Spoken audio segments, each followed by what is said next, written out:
Good afternoon from Scott Field, Davis Wade Stadium.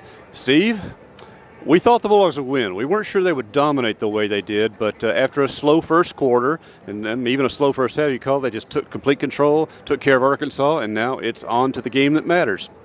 That's true, David. You know, we expected State to win and cover the ball game. We really did.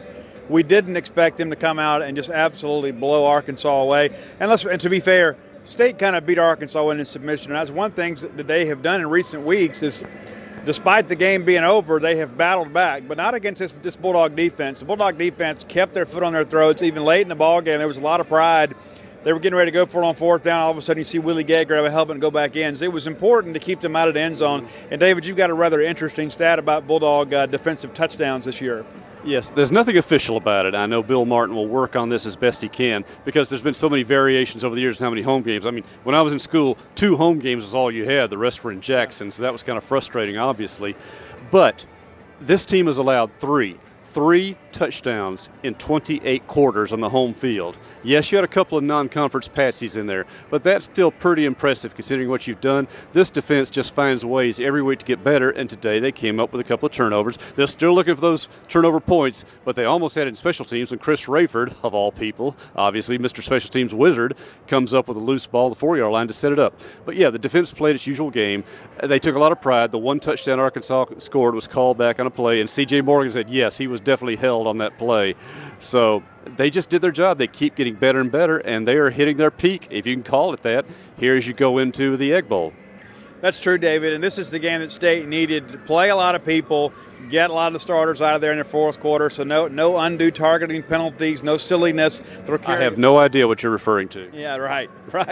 So no chance for any silliness, David. But also, too, what happened on Senior Day is what you want to happen on Senior Day. Nick Fitzgerald has a big ball game. Justin Johnson scores his first ever touchdown at Davis Wade Stadium. He scored before, but never at Davis Wade Stadium. He scores today. Dontavian Lee has a big ball game for Dontavian Lee standards. Eris Williams comes out, has another 100-yard ball game. So a lot of the wealth spread around. You mentioned Chris Rayford. You know, his career has been punctuated by his play on special teams, and so for him, and also to Arkansas, kind of whiffs on a punt 2 years in a row, and Rayford's there to make the play. And so big day, and also, too, some lasting memories for these Bulldog seniors who are able to enjoy this one for a while. We'll turn to the offense. Now, people are going to read the game story by the wire service, say Nick Fitzgerald threw for 4 touchdown passes. Great day for him. Effective, only 9 completions, 4 touchdowns, and say, well, that's the story. Well, the game was over by the time he started throwing those TDs. We were getting frustrated, and I know the fans were getting frustrated the first couple of series, so when State came out trying to throw the ball, particularly on first downs. We've seen that backfire before as well the games. Now, Fitzgerald explained, the way the Arkansas defense was set up, that's what they wanted to do in the game plan-wise. Well, he admitted he was not on, so they went back to the strength, the ground game. Eris Williams and Nick Gibson, who had a day he's been waiting for as well. Fitzgerald, of course, running the ball. They took control of the game by doing what they do best, which is pounding the ball right at a defense. And by the second half, Arkansas was just so beat down and softened, then it made the passing game come a lot easier. That's true, David. And one of the things that I thought that was interesting, State played a lot of offensive linemen today. You had Tommy Champion, some at right tackle. You had Darian Parker that played some at right guard and left guard. Tyree Phillips, Stuart Reese. The Bulldogs mix and match all day. Darrell Williams was the center in the fourth quarter. So you're playing some for next year, but you're also kind of spreading the casualties out a little bit, David, and allowing the wear and tear to kind of be a shared commodity rather than just something that 1 or 2 guys gets beat up on. That's going to bode well with a quick turnaround as Bulldogs get ready to go play on Thursday. And let's explain a couple of quick things. Nick Fitzgerald was not hurt. We were really panicked there. Still questioning why he was sent back out there to run that play, and Coach Joe Moore had admitted that once that series was over, his day was done. As Fitzgerald said, he had a baseball-sized clump of grass in his helmet. Some got into his eye, so he had to check out. His helmet never came off. He did not have to come out, but he did it just to be safe on that account. So went back in, got the touchdown, and then got out of the game, thankfully, because we were starting to worry. We were having some bad memories at that point. Keaton Thompson had a chance to have a couple of big plays in there, throw a touchdown pass, 3 or 4 in his completions. A lot of guys got to play. Kylan Hill was not in the game. He has a high hamstring pull, which he played on last week. It didn't respond well this week, but you certainly think with a couple of days rest and treatment, he should be ready. So health-wise, Bulldogs came out of this game was a few scares at first, but came out okay. And more than that, I think they came out with a lot of confidence now that they can make plays happen in the air games they need to, but they still know where their strength is. They do, David, and they're going to need to rely on that strength when they make that trip to Oxford, because that's a rush defense. It's among the worst. Well, the total defense, one of the worst in the country. State is a running football team, and by and large, when you've got a quarterback like Nick Fitzgerald, that makes things a little more difficult to defend. That Ole Miss defense is not one that I think can offer a lot of resistance unless you get a little bit too cute. And that's one of the things that I think State's got to do, maybe go out and hit a couple passes early to kind of keep the safeties honest. But this ball game is behind us, David. We're already into Egg Bowl week. And, Joe Moorhead made the comment about what's really kind of already Monday or whatever.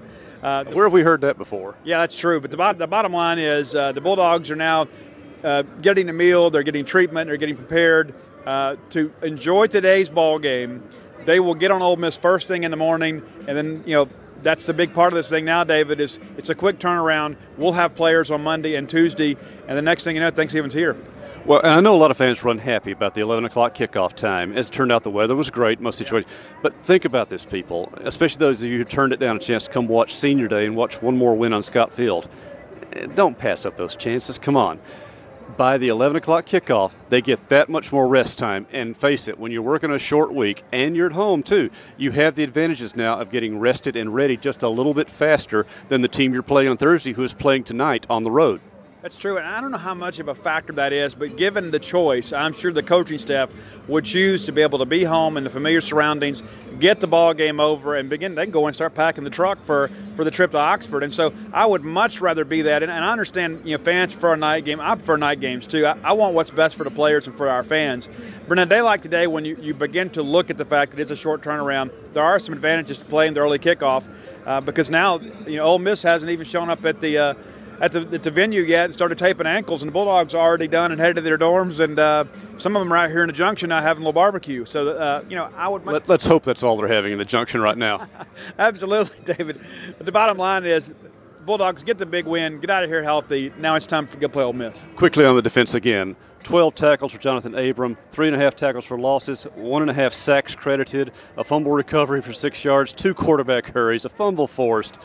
John Abram made him some money for the NFL scouts watching it, and in fact, some Canadian football scouts, but I think they can only dream because this guy's headed for the big league. That's true, David. And again, he's played the star linebacker position, play that nickel safety, whatever you'd like to call it. And he did let us know he will be back there against Ole Miss. And what that tells us is that Jaquarius Landreau's likely out for the Egg Bowl. And that was one of the discussions that we thought he would be back after Alabama week. Didn't play today, and now Abram is kind of admitting publicly that he expects to play. So we don't know the availability of Jaquarius Landreau's, but we'll go ahead and assume now that he's not going to play. Anything that's different will be a pleasant surprise. But with Abram at that star position, the blitz package is a completely different situation for him. They can bring him off the edge. They can bring him on an interior blitz. He loves to be able to get after the quarterback and impact the ball game. I think that might be almost a stroke of genius by Bob Shute to be able to put your best safety in a position where he can be around the football a whole lot more. And C.J. Morgan, who stepped into the open position, had an interception today, one of those long-sought turnovers. In fact, I say probably should have come up with at least 3 interceptions today, just could not quite get their hands on the balls. But the defense made the plays. Of course, Errol Thompson, another just what can you say? All SEC season now here with 10 tackles, 9 assists. Now, keep in mind, but that means that guy's around the ball all the time. And 2.5 tackles for losses to his credit there. State, a total of 12 tackles for losses for 76 yards, 5 total sacks. You could not ask a defense to play better than that today. Special teams, all right, you gave up 1 long kickoff return, but otherwise you played steady. I think you had to punt, once? 1 punt all day. Not quite as good as Arkansas 2 years ago when they never punted, scoring their own 52 points, but just like Coach Moore had said, with maybe a few rare exceptions, just a complete all-around game and a completely positive way to get ready for the end run of the season. All right, Steve, quickly, have you heard anything about recruiting results from today? Well, the expected visitors are on campus. They will depart campus tomorrow. We'll have full updates. We're going to do our best to get that hold of Kelly Bryant. And he's not your typical recruit. He's not a guy that's used to dealing with these phone interviews like a lot of these high school kids are. So we'll do our absolute best to get him. We will reach out to people and see if we can't get some reaction. But we'll have that for you tomorrow on Gene Space 247.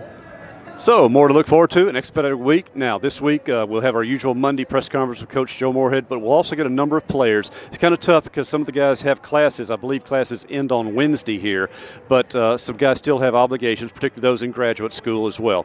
So we'll catch what players we can. We'll have some follow-up content. I know Mike has already filed his story. Robbie's working on his notebook. Paul's working on his story as well.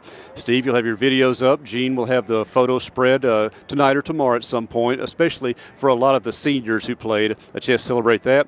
And eventually I'll get around to writing the game story, and we'll have a chance to go home this evening, watch a little football, maybe go visit the pizza place, and kick back because it's upon us, Steve.